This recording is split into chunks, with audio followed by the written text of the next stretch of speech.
என்னம்மா காலையிலேயே ரொம்ப சந்தோஷமா இருக்க மாதிரி தெரியுது? ஆமா தரேப்பா, இன்னைக்கு நான் ரொம்ப சந்தோஷமா இருக்கேன். எனக்கே என்னன்னு தெரியல. நீங்க சந்தோஷமா இருந்தா எப்பயும் எங்களுக்கு சந்தோஷம் தான். இன்னைக்கு என்ன புதுசா ரொம்ப சந்தோஷமா இருக்குன்றீங்க? தரேப்பா, ராத்திரி என் கனவுல ஒரு பச்சை குழந்தை நம்ம கதவை தட்டி, பாட்டி நான் வந்துட்டேன் நான் வந்துட்டேன் அப்படின்னு சொன்னான். எனக்கு என்னன்னு தெரியலங்க, அந்த குரலை கேட்டதுல இருந்து ஒரு மாதிரி ரொம்ப சந்தோஷமா இருக்குங்க. பையனுக்கு கல்யாணம் ஆனோனையும் வீட்டுக்கு வாரிசு வரணும்னு நினைச்சுக்கிட்டே இருந்தா அப்புறம் அப்படித்தானே கனவு வரும். பாத்தீங்களா இப்படி சொல்றீங்க? அதெல்லாம் கிடையாது. என் மனசுக்கு என்னமோ தோணுது, ஏதோ நல்லது நடக்க போகுதுன்னு. நல்லது நடந்தா நமக்கு சந்தோஷம்தான். ஆனா நம்ம பிள்ளைங்க தான் இப்படி ஒரு முடிவு எடுத்து வச்சிருக்காங்கல்ல, காலேஜ் படிச்சு முடிக்கிற வரைக்கும் வாரிசுன்றது எதுவும் இல்லைன்னு. அப்புறம் இப்படி திடீர்னு சொன்னா எப்படி? அதுக்குன்னு நான் அவங்கள வலுக்கட்டாயெல்லாம் பண்ணல. ஏதோ மனசுக்கு தோணுச்சு, இந்த கனவு வந்துச்சுன்னு சொன்னேன். அதுக்கு போய் அப்படி இப்படினாதீங்க. வீட்டுல துள்ளி குதிக்கிறதுக்கு பேர பிள்ளைங்க வேணும்னு ஆசை வந்துருச்சு போல. ஏம்மா இப்போ என்னம்மா சமைக்கட்டும்? ஏமாடி கொள்ளு பருப்பு இந்த பானையில் கிடக்குமா, அதை வேக வச்சு ரசம் வச்சு அப்படியே அந்த கொள்ளு பருப்பை துவையல் அரைச்சிடுறியா? சரிங்கம்மா. மணி ஆயிடாதுல்ல, அம்மா எதுவும் நான் செஞ்சு கொடுத்துட்டு வேலைக்கு போவா? இல்லைம்மா, எனக்கு இன்னும் டைம் இருக்குல்ல, நான் பார்த்து போய்க்குவேன். சரிம்மா, நீ என்னன்னு பாரு. அப்புறம் மாப்பிள்ளைக்கு ஃபோன் பண்ணியா? சம்மந்தி அம்மா கிட்ட பேசுனியா? இல்லம்மா, இனிமே தான் கூப்பிட்டு பேசணும். காலையில எந்திரிச்சோன்னே அவங்க கிட்ட ஒரு வார்த்தை பேசிட்டு மற்ற வேலையை செய்யி. அவங்க என்ன நினைப்பாங்க? மருமக ஃபோன் பண்ணல வைக்கலன்னு ஏதாவது நினைக்க மாட்டாங்களா? நீ எப்படி இருந்தாலும் அங்கே தானே போய் வாழணும். அம்மா அதெல்லாம் நான் பேசிப்பேம்மா, காலையில வேலையா இருப்பேன்னு அவங்களுக்கே தெரியும்.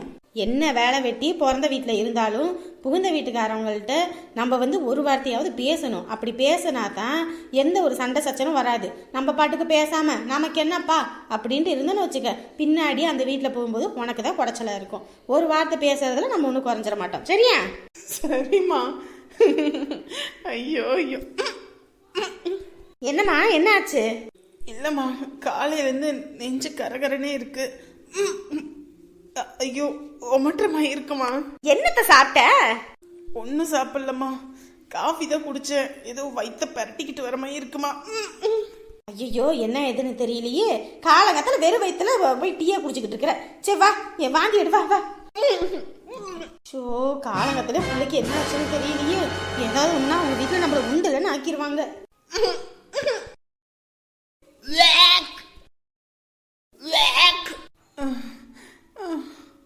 அம்மா முடியலம்மா. ஒன்றும் இல்லை ஒன்றும் இல்லை ஒன்றும் இல்லை. அம்மா வாந்தி எடுமா. இல்லைம்மா. சரி இந்த தண்ணியெல்லாம் வாய் கொப்பளிச்சுட்டு அப்படியே குடிச்சின்னா கொஞ்சம் நல்லா இருக்கும். என்ன ஆச்சு குப்பமா? புள்ளைக்கு என்னன்னு தெரியல, வாந்தி எடுத்துட்டு இருக்கா. காலையிலேயே வாந்தி எடுக்கிறாளா? என்னத சாப்பிட்ட காலங்கத்தால? வெறும் வயிற்றுல காப்பியை குடிச்சிருக்கா, அதான் சேரல போல. என்னம்மா நீ வெறும் வயிற்றுல குடிச்சு என்ன இது? பெரியப்பா கிட்ட சொல்லி வண்டி எடுக்க சொல்லவா? ஆஸ்பத்திரிக்கு போயிட்டு வந்துருவோமா? இல்ல வேணாம் பாட்டி, அதெல்லாம் ஒன்றும் வேண்டாம். என்ன வேண்டாம் வேண்டாம்? பேசுறதுல தெரியுது உடம்பு ரொம்ப முடியல போல இருக்கு. வேற என்னம்மா பண்ணுது? தலையெல்லாம் சுத்துது, மயக்கிற மாதிரி, உடம்பெல்லாம் ஒரு மாதிரியா இருக்கு. ஷோ என்னன்னு தெரியலையே. சாப்பிட்டது எதுவும் சேரலையா? சரி இரு, பெரியப்பா கிட்ட சொல்லி வண்டியை ஏற்பாடு பண்றேன். பிள்ளைக்கு வேற துணியை மாத்தி கிளப்பி விடு, போயிட்டு வந்துருவோம். இல்லத்த, காசு வரணும். இன்னும் வேலை செஞ்ச கூலி வாங்கலை. நான் சாயந்தரமா பார்த்துட்டு கூட்டிகிட்டு போகிறேன். இப்போ நல்லா ஆயிடுச்சுன்னா பார்ப்போம், இல்லைன்னா நான் சாயந்தரம் கூட்டிகிட்டு போய்க்கிறேன்.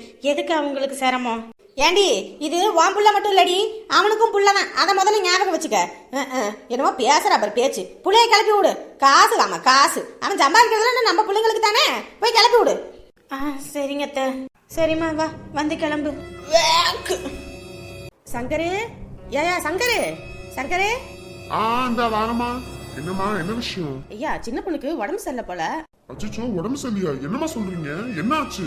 நான் பின்னாடி பக்கம் போவான்னு போனேன். அவ பாட்டுக்கு வாந்தி எடுத்துட்டு இருக்கா, உடம்பெல்லாம் ஒரு மாதிரியா இருக்கான், தலை சுத்துதுன்னு சொல்லிக்கிட்டு இருக்கா. ஐயோ, என்ன எதுன்னு தெரியலையே. சாப்பிட்டது எது சரியில்லையா என்னவாமா?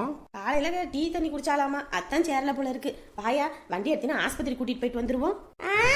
நீங்க சொல்றது சரிதான். ஊர்ல உள்ளவங்களுக்கு வாந்தி எடுத்து பேதி எடுத்தாலும் ஏன் புருஷன் தான் கூட்டிட்டு போடுமா. அவங்களுக்கு கை கால் நல்லா தானே இருக்கு, அவங்க நடந்து போய் ஆஸ்பத்திரிக்கு போவாங்க. இவங்களுக்கோசரம் எங்க 40 லட்சம் ரூபா வண்டி எடுத்துட்டு போக சொல்றீங்களா? என்ன பேசிட்டு இருக்க? ஏண்டி ஒருத்திக்கு உடம்பு முடியாம படுத்து கிடக்குறானா அந்த நேரத்துல நீ காசை பத்தியும் வண்டியை பத்தியும் தான் நினைச்சிட்டு இருப்பியா?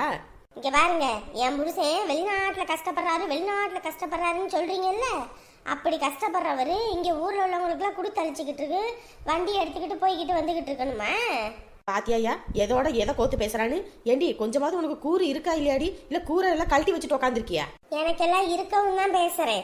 என்ன மட்டும் சொல்றீங்கல்ல, என் புருஷன் காசுல செலவு பண்றேன்னு, இப்ப நீங்க மட்டும் ஊர்ல உள்ளவங்களுக்கு செலவு பண்ண வைக்கிறீங்க. இங்காரடி, இன்னைக்கு அவங்களுக்குன்னா நாளைக்கு நமக்கு, அதை மறந்துட்டு பேசாத. எங்க கிட்ட என்ன காசு பணமா இல்ல? என்கிட்ட இருக்க காசுக்கு இப்படி ஒண்ணு யார்கிட்டயும் தொண்ணாந்துட்டு இருக்கணும்ன்ற அவசியம் எதுவும் எனக்கு கிடையாது. நான் பாட்டு காசு எடுத்துட்டு போயிட்டு வருவேன்.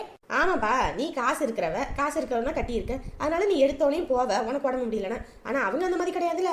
ஆனா அவளும் சாதாரணவளும் கிடையாது, சலிச்சவளும் கிடையாது. உனக்கு காசு பணத்திலயும் கோடீஸ்வரர் வீட்டுக்கு வாக்கப்பட்டு போயிருக்கா, அதை மறந்துட்டு பேசாத. அப்படி கோடீஸ்வரர் வீட்டுல வாக்கப்பட்டவளுக்கு அவங்க வீட்டுல செஞ்சுக்குவாங்க, நீங்க ஒன்னும் செய்ய வேணாம்.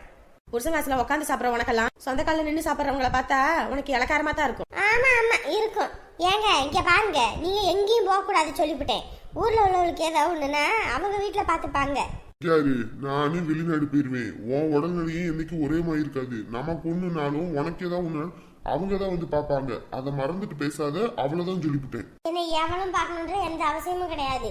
என்கிட்ட போன் இருக்குது, காசு இருக்குது, எல்லாமே இருக்குது. காசு தூக்கி வீசினா அவன் வந்து உதவுவான். ஏமா இவகிட்ட எல்லாம் மனுஷியே பேச முடியாதுமா, நீ வாமா. இந்த வாய்க்கும் இந்த கொழுப்புக்கும் கூடிய சீக்கிரத்துல அனுபவிக்க போறேன். இம்புட்டு தூரம் நான் கத்திக்கிட்டு இருக்கேன், என் பேச்ச காதலே வாங்காம போறீங்களா? போங்க. நம்ம புள்ள வாழ்க்கைக்கு அன்னைக்கு வேட்டு வச்சதே அவதான், அதை மறந்துடுறாங்க எல்லாம். மருமவன் இருக்கான்னு தான் பேரு, எதுக்கு இருக்கானே தெரிய மாட்டேங்குது. அவனும் வாயை திறந்து பேச விட மாட்டேங்கிறான். அவ வாயை திறந்து முத்தையே கொட்டி போயிடும் நினைப்பா போல இருக்கு. என் அண்ணங்காரன் கல்யாணத்துக்கு ஆகிறதுக்கு முன்னாடி மட்டும் காலில் விழுறது என்ன, வந்து பேசுறது என்ன, 24 மணி நேரம் போனை போட்டு அவங்க இப்படி பண்றாங்க அப்படி பண்றாங்கன்னு பேசின வண்ணமாவே இருந்தான். இப்ப போன் பண்ணா கூட எடுக்க மாட்டேங்கிறான், சுவிட்ச் ஆஃப் பண்ணி வச்சிடறான். இப்படி இருக்குது பொழப்பு. ஏதோ எங்கிட்ட போற மாரியாத்தான் ஏன் மேல வந்து ஏறாத்தான்னு எல்லாத்தையும் எங்க தலையில கட்டிவிட்டு அவன் நிம்மதியா இருக்கான் போல இருக்கு. நானும் தான் என் பிள்ளைக்கு கல்யாணம் பண்ணி வச்சேன், செய்முறையெல்லாம் செஞ்சேன். இவங்க கிட்ட நம்ம என்ன செய்முறையா கேட்கறோம், இல்ல ஏதாவது ஒண்ணுதான் பண்ணுங்க வைங்கன்னு சொல்றோமா? ஒரு வார்த்தை பேசுறதுல என்ன வந்துட போகுது?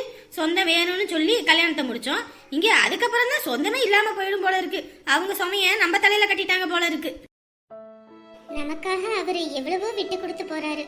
வேற ஒரு ஆணா இருந்தா என்னோட விஷயம் தெரிஞ்சதுன்னா என்னை எவ்வளவோ சந்தேகப்பட்டு நீ என்னென்னலாம் பண்ணியிருப்ப, வச்சிருப்ப, எங்கெல்லாம் போயிருப்ப அப்படின்னு எவ்வளவோ பேச்சு பேசியிருப்பாங்க. ஆனா இவரு அந்த மாதிரி எல்லாம் எதுவுமே என்கிட்ட நடந்துக்காம ரொம்ப பெருந்தன்மையா எனக்காக அவர்கிட்ட பேசுறதுக்கு, அதுவும் அவர் கண்ணு முன்னாடி பேசுறதுக்கு எந்த ஒரு ஆணாலையுமே அப்படி இருக்க முடியாது. எனக்காக விட்டு கொடுக்கறவருக்கு நான் ஏன் விட்டு கொடுக்க கூடாது? என்னதான் கதிர நான் ஆசைப்பட்டிருந்தாலும் கதிர் என்னைக்குமே என் மனசுல இருந்துகிட்டே தான் இருப்பாரு, வாழ்க்கை முழுக்கையும் கூட. ஆனா இப்போ எனக்காக இன்னொருத்தர் அவரோட வாழ்க்கையை தொலைச்சிடவும் கூடாது. அதுக்காக கொஞ்சம் கொஞ்சமா நான் மாறுறதுதான் நல்லதுன்னு இப்பதான் எனக்கு புரியுது. எனக்காக செய்யறவருக்கு நானும் இந்த வீட்டுல ஏதாவது ஒண்ணு செய்யணும். இந்த இடம்லாம் கூட்டாம கொள்ளாம இருக்கு. சரி, இதெல்லாம் கூட்டி சுத்தம் பண்ணுவோம். ஐயோ, இன்னைக்கு தேதி என்ன மாச கடைசி ஆகி போச்சா? இன்னைக்கு தானே வட்டிக்காரர் வருவாரு. ஐயோ, காசு வேற கையில இல்ல. இந்த பையனும் 10 ரூபா கூட கொடுக்காம போயிட்டான். இப்ப வந்தா என்னத்த பண்ண போறோம்னு தெரியலையே. எல்லார் வீட்லயும் வட்டி காசு கரெக்டா கொடுப்பாங்க, ஆனா இந்த வீட்ல மட்டும்தான் மாச கடைசியானா கூட 10 ரூபாய் எடுத்து நீட்ட மாட்டாங்க. டேமா, வீட்ல யாரு? வீட்ல இருக்கீங்களா இல்லையா? ஐயோ, வந்துட்டாரு போலயே. இப்பதான் சொல்லி வாய மூடல, அதுக்குள்ளேயே வந்துட்டாங்களே. ஏமா, வெளியே வரீங்களா இல்ல நான் உள்ள வரவா? என்ன வெளியே சத்தமா கிடக்கு, என்னன்னு தெரியலையே. சரி, போய் பாப்போம் என்னன்னு. ஏமா, இருக்கீங்களா இல்லையாமா? வாங்கனே, வாங்க. நல்லா இருக்கீங்களா? உன் வீட்டுல காசு கொடுத்துட்டு நான் எப்படிமா நல்லா இருக்க முடியும்? அண்ணா, காசு இருந்தா கொடுத்துருவேண்ணா. காசு இல்ல, இந்த 1 மாசம் பொறுத்துக்கோங்க, அடுத்த மாசம் சேர்த்து கொடுத்துறேன். ஆமாமா, நீயும் இப்படித்தான் சொல்லிக்கிட்டு இருக்க வருஷ கணக்கா, சேர்த்து கொடுத்துறேன்னு. முதல்லையாவது வட்டி காசாவது கொடுத்துக்கிட்டு இருந்த, சரி அசல் தான் வரல, வட்டியாவது வந்துகிட்டு இருக்கேன்னு சந்தோஷப்பட்டேன். இப்ப அதுவும் இல்ல இதுவும் இல்லாம 4 மாசமா என்ன பாடா படுத்தி எடுத்துக்கிட்டு இருக்கமா.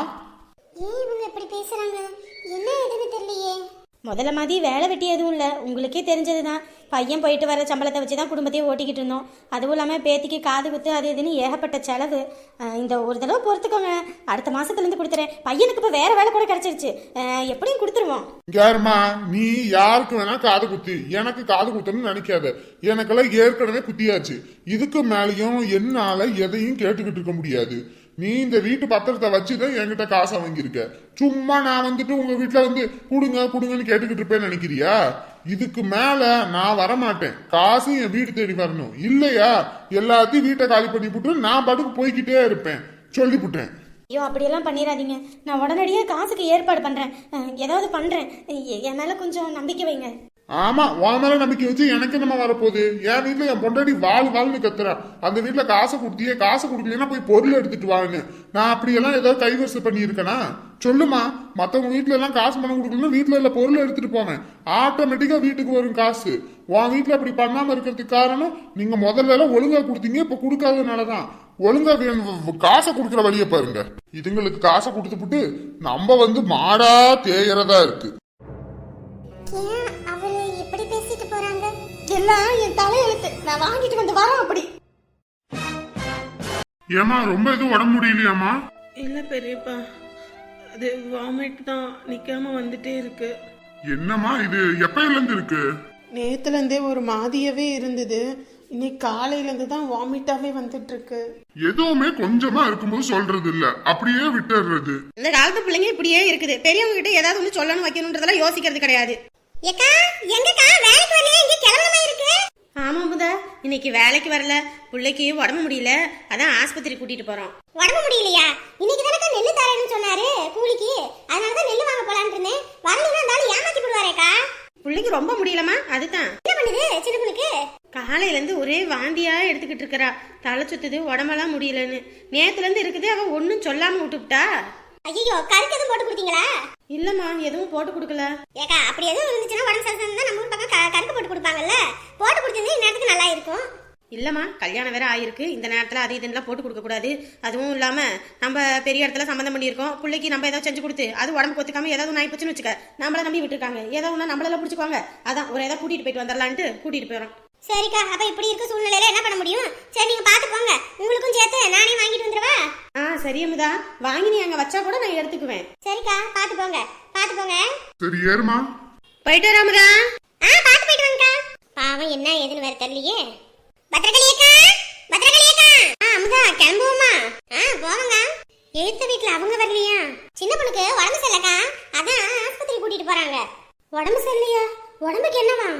அது ஏதோ சாப்பிட்டது சேர்ல போலையாக்கா, அதான் வாங்கி எடுத்துக்கிட்டே இருக்கலாம், உடம்புல சடசடன்னு இருக்குதான். அதான் என்ன ஏதுன்னு தெரியல, ஆஸ்பத்திரியே கூட்டிட்டு போவேன்னு சொல்லி கூட்டிட்டு போறாங்க எல்லாரும். ஐயோ, என்ன இப்படின்னு சொல்ற? என்கிட்ட ஒரு வார்த்தை கூட சொல்லலையே அவங்க. என்னன்னு தெரியலக்கா, போறாங்க. ஐயோ, இந்த விஷயம் அக்கா வீட்டுக்கு தெரியுமா என்னன்னு தெரியலையே. ஒரு போனை போட்டு சொல்லுவோம். அக்கா நீங்க போன் பேசிக்கிட்டு இருங்க, நான் போய் ருக்காக்காவையும் கூட்டிட்டு வந்துடுறேன்.